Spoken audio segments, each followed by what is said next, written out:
Oke, Gobles, Ferry di sini. Kali ini kita bakalan unboxing Poco X3 NFC yang udah resmi di Indonesia. Nah, ini jadi gue beli lewat Mi Store karena unfortunately untuk flash sale-nya seperti biasa, flash sale 1 menit. Bahkan gue gak nyampe 1 menit, 10 detik aja udah hilang semua Poco X3 yang 128-nya.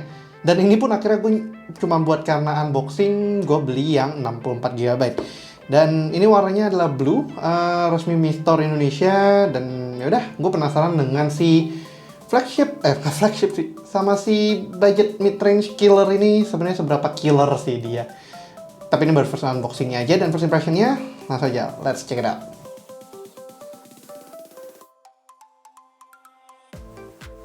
Oke, sekilas info tentang si smartphone ini adalah smartphone Poco ketiga yang resmi di Indonesia. Sebelumnya kita pernah coba lihat sebenarnya tiruannya Poco X2, yaitu saudaranya Redmi K30, dan it's a really good smartphone, sayangnya nggak resmi di Indonesia.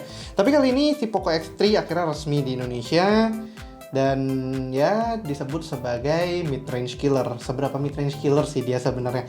Nah, kita mulai aja dari boxnya. Pertama kita lihat di atas sini udah ada tulisannya Mi buatan Indonesia, Xiaomi resmi, garansi resmi. Cuman ini kali ini ditempelnya di dalam, kayaknya harusnya ya. Jadi nggak nempel di plastiknya, nggak kayak logo tamnya yang kalau dicopot hilang.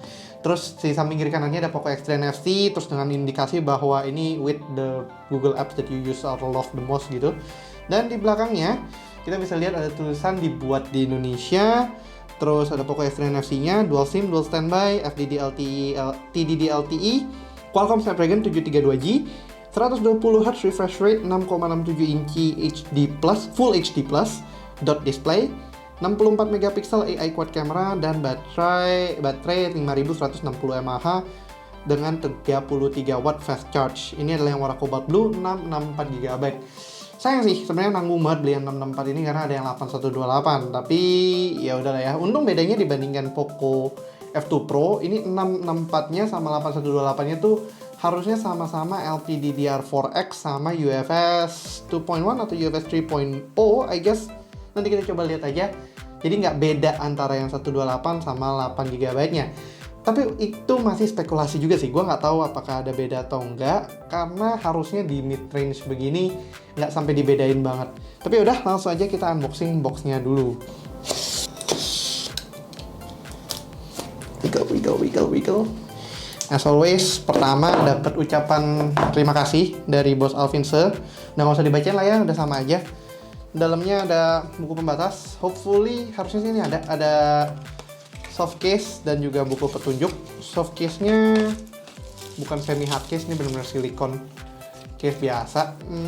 Katanya ini antibakterial. Nggak tahu seberapa antibakterial, but I think it's a good addition buat sebuah smartphone untuk punya gimmick baru, yaitu casingnya antibacterial. Padahal yang kita butuhkan kan antivirus, beda ya bakteri sama virus. Nah, terus ada Poco X3 NFC-nya, Qualcomm Snapdragon 732G, 120Hz, ya pokoknya sama lah main tadi itu. Warnanya biru, cakep sih ini, by the way gue suka banget birunya, lagi ngetrend musim warna biru-biru kayak gini. Nah, birunya kayak gini, cantik gitu loh, kayak birunya nggak biasa. Kayak cobalt blue mengingatkan gue sama sebuah bidaman.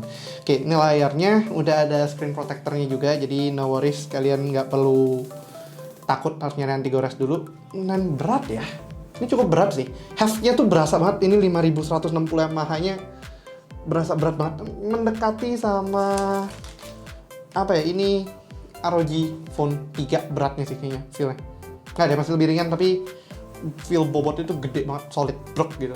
Terus di dalamnya seperti biasa harusnya sih nggak ada earphone, cuma ada cable USB Type C ke Type A, nggak Type C ke Type C, belum saatnya kayaknya Xiaomi untuk Type C ke Type C. Sama 30 watt fast chargernya, ini harusnya sama persis sama yang kita udah pernah lihat di Poco F2 Pro, Mi 10 biasa yang resmi Indonesia, sama Black Shark 3 itu 33 watt semua, bentuknya sama semua, brick yang ini semua Xiaomi semua.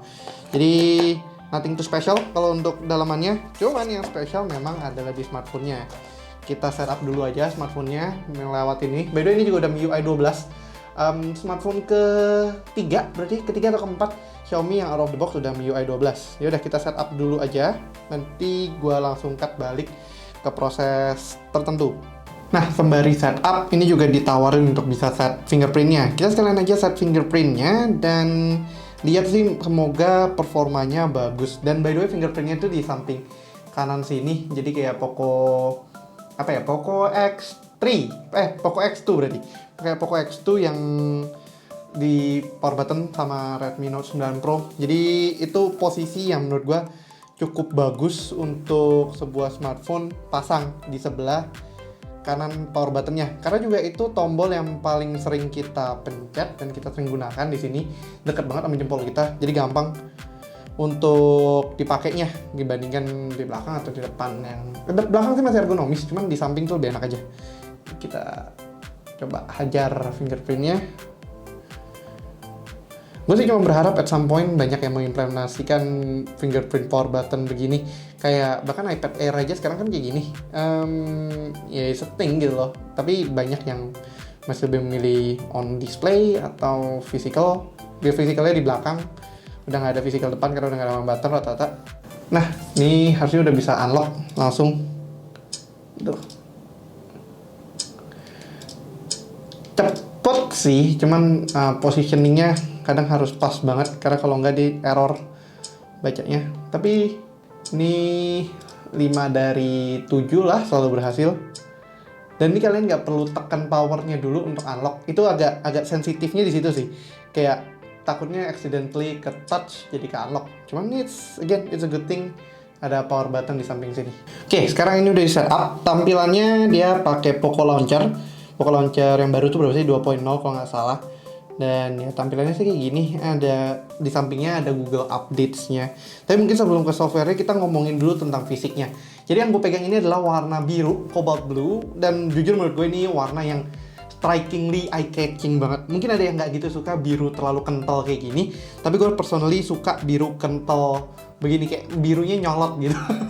Birunya benar-benar berani. Terus di atasnya ada kamera modulnya yang di setup kali ini cukup unik, bentuknya bulat tapi setengah square. Jadi ini frame-nya tuh nggak benar-benar bulat, cuman color-nya aja, tapi dia bentuknya kayak gini, kayak heksagonal, terus di belakangnya dikasih buletan. Dia mirip sama Redmi X2 sebelumnya dan juga berarti Redmi X2 sih, Poco X2 sama Redmi K30 pakai modulnya tuh bulat tapi dibikin kotak tapi dibikin bulat. Nah itu dia. Di atasnya sini kita bisa lihat ada flash-nya. Terus di tengah-tengah itu harusnya lensa utamanya 64 megapiksel, ada ultra wide, makro sama depth sensor. Probably itu setupnya. Makronya juga bukan makro yang yang ultra zoom makro yang kayak di Poco F2 Pro sepertinya. Jadi ini makro biasa. Terus di samping sini ada SIM card-nya. Mungkin kita coba keluarin dulu kali ya SIM card-nya. SIM card-nya kita keluarin aja dulu. Nah, jadi harusnya ini dual SIM tapi hybrid slot. Jadi kalian cuma bisa pakai satu SIM card sama satu SD card atau 2 SIM card tanpa SD card. Ini mungkin bisa jadi konsiderasi buat kalian yang mau pakai Poco F2 Pro ini sebagai dual SIM smartphone. Kalian harus kira-kira juga bakal butuh SD card apa enggak. Jadi kalau misalnya kalian butuh SD card, kalian berarti cuma bisa pakai satu SIM. Dan itu mungkin consider untuk beli yang 128 aja, walaupun sampai sekarang sepertinya masih goib untuk beberapa waktu ke depan. Gue ekspektasinya di mid-range killer ini harusnya sih ini satu-satunya yang bisa di-keep, yaitu dual SIM plus SD card, jadi 3 slot.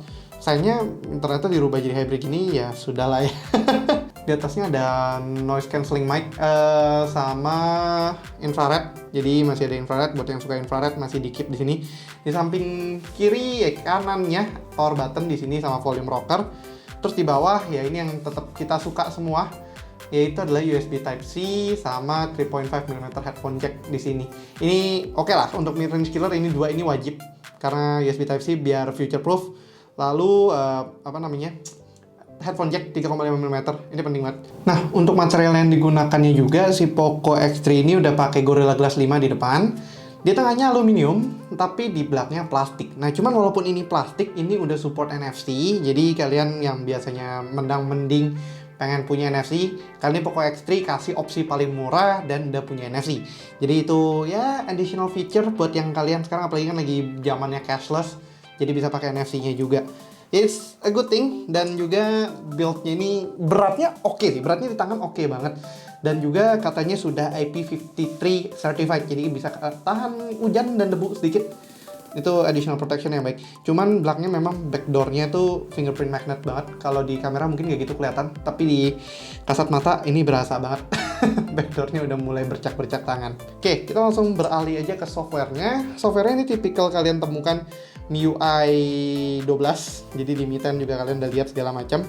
Tapi gue mau lihat about-nya dulu sih. Ini MIUI 12, occupied-nya udah 20 GB dari 64 GB. Buset, rakus juga ya, udah 20 giga dong. Jadi ya buat kalian yang benar-benar butuh storage gede banget, I think 128 is the way to go. 64 agak 50-50, kecuali kalian nggak begitu main game atau gimana. Itu sayang sih. Terus di Android 10 dengan security patch levelnya September, masih agak ketinggalan sedikit. All spec-nya RAM 6 GB dan Snapdragon-nya octa-core maksimal 2,30 GHz. Android version 10, MIUI version 12, stable global. Modelnya, basebandnya, internal storage-nya, status. Ya, jadi nggak biasa lagi nggak pakai swipe. Jadi itu kurang lebih untuk spek dasarnya. Dan secara interface ini gue suka sih, 120 Hz ya, itu berarti ini 120 Hz termurah dalam sebuah smartphone. Bahkan dia ngalahin flagship-nya Xiaomi saat ini, itu Mi 10 yang cuma 90 Hz. Dan ini untuk refresh rate-nya out of the box dikasih 120 Hz langsung. Kalau kalian set 60 jadi kayak yang lama. Dan ini kayaknya dia nggak ada model auto, langsung 120 Hz aja. Nggak ada hybrid yang bisa tukar-tukar 60 Hz dan 120 Hz. Ini nice banget sih. Dan dark mode ada di sini. Kayak gini, jadi gelap banget, enak banget. Nah, displaynya 120 Hz ini juga udah 6,67 inci, which is something gue suka banget, karena 6,67 inci itu sweet spotnya flagshipnya Xiaomi belakangan semua. Poco F2 Pro, Mi 10, sama Black Shark 3 tuh 6,67 inci. Cuman sayangnya dia belum AMOLED, masih LCD biasa, berarti IPS. Dan bezelnya cukup tipis, 91,5%. Cuman ada dagunya nyisah dikit. Makin lama gue salut sih, smartphone murah dalam tanda kutip ya, itu mulai bisa mendekati full screen-nya sekelasan iPhone yang begini. Ini pun iPhone 11, jadi nggak gitu full. Jadi itu something yang very nice banget. Oke, mungkin terakhir, ini first impression gue yang cepet aja, jadinya gue mau cobain kameranya aja. Untuk kalian yang udah pakai MIUI 12 mungkin udah tahu kalau kameranya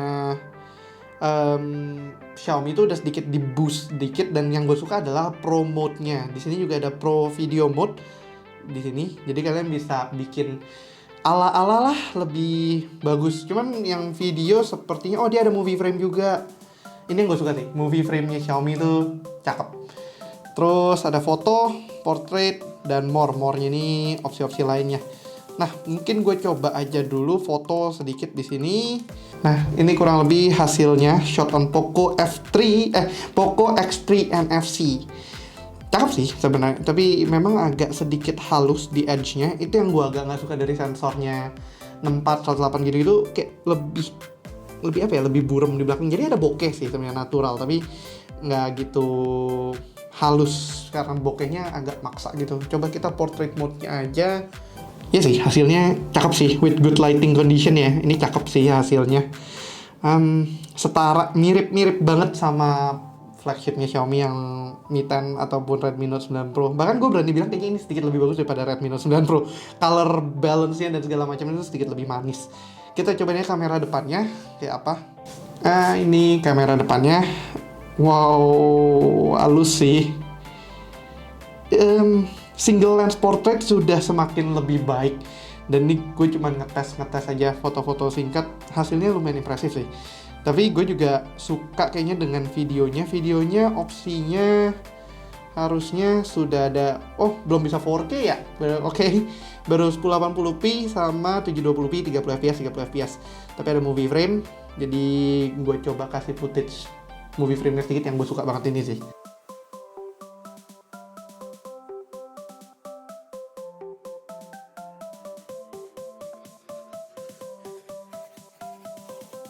Nah, kurang lebih sih itu hasil videonya. Gue cukup impress sih dengan harga segini, bisa memberikan essence yang lebih, dan di tangan yang tepat ini bisa jadi device yang cukup powerful lagi. Tapi ini cukup first impression aja. Nanti gue akan coba buatkan video terpisah untuk tes gameplay. Of course akan ada satu video tes gameplay Genshin Impact.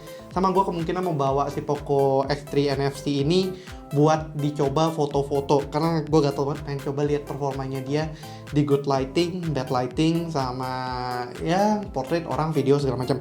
Dan kalau misalkan verdictnya itu bagus, sepertinya ini bahkan bisa masuk dalam kategori cocok jadi daily driver content creator yang baru memulai, vlogger, gimana pun, karena performanya cukup oke, terus 120Hz. Cuman memang yang gue sayangkan nggak AMOLED aja sih. Oke, jadi kesimpulannya gue shock sih. Ini build quality dan segala macamnya, kualitasnya oke banget. Dan gue suka style Poco yang baru ini.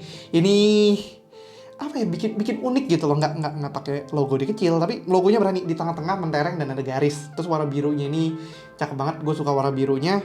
Dan kayaknya kalau dikasih case sedikit lebih aman aja, dan case-nya transparan, jadi kalian masih bisa show off warnanya sedikit, warna si Poco X3 NFC-nya. Manis sih, dan kameranya juga overall cukup powerful menurut gua, walaupun dalam waktu yang singkat.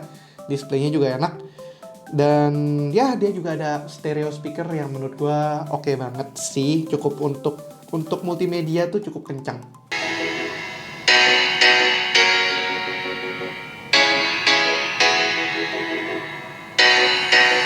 Ya, jadi displaynya cakep, audionya cakep, baterainya sepertinya cakep juga, 5000 mAh, sama performa tinggal kita tes aja apakah dia bisa hajar game-game berat. Untuk PUBG, COD-M gitu-gitu gue yakin pasti jalan dengan sangat lancar, tapi tentunya yang harus kita tes adalah Genshin Impact. Ya, paling nanti ditunggu aja videonya. For now, sekian dulu aja untuk first impression-nya, nggak usah terlalu panjang-panjang lagi, biar disisain buat konten-konten si Poco X3-nya ini yang lainnya lagi. Oke, sekian dulu untuk video si Poco X3 NFC kali ini. Kalau kalian suka videonya, jangan lupa kasih kita like dan juga share ke teman kalian buat yang penasaran atau belum dapat Poco X3-nya, bisa lihat aja dulu unboxing-nya kita. Sama first impression sedikit. Overall, it's a very good device dan can't wait to use this for a while buat menjadi daily driver. Dan kalau kalian belum subscribe, langsung aja klik tombol subscribe dan aktifkan lonceng notifikasi biar nggak ketinggalan sama video kita berikutnya. Terus kalau kalian punya pertanyaan, langsung aja drop pertanyaan kalian di kolom komentar di bawah ya Googles. Thanks for watching, and as always, stay safe, stay healthy, and have a nice day. Ferry signing out. Bye-bye.